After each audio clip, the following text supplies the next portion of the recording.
वज़ीर आला खैबर पख्तूनख्वा ने वाज़ेह किया है कि सिविल नाफरमानी की तहरीक से मुतालिक अभी कोई फैसला नहीं हुआ।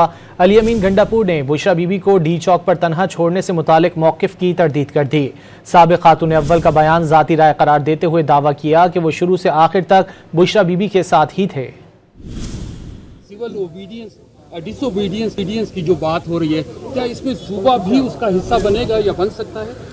उसके ऊपर अभी तक कोई तफसील नहीं आई है मुकम्मल तौर पे। मैं अभी खान साहब को मिलूंगा जब खुद, उस पर जब तफसील आएगी कि हमने किस तरीके से करना है उसको, तो इंशाल्लाह फिर वो वाज़ेह हो जाएगा। लेकिन देखिए, मैं तो बुशरा बीबी के साथ फुल टाइम था, वहाँ से लेकर आखिर तक था और वहाँ से लेकर उनको वहाँ से लेकर आना सारा कुछ मैंने किया।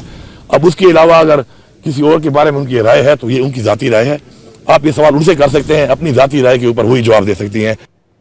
वज़ीर आला खैबर पख्तूनख्वा ने वाज़ेह किया है कि सिविल नाफरमानी की तहरीक से मुतालिक अभी कोई फैसला नहीं हुआ।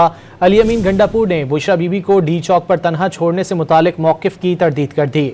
साबिक़ खातून अव्वल का बयान ज़ाती राय करार देते हुए दावा किया कि वो शुरू से आखिर तक बुशरा बीबी के साथ ही थे। सिविल ओबीडियंस डिसोबीडियंस की जो बात हो रही है, क्या इसमें सूबा भी उसका हिस्सा बनेगा या बन सकता है?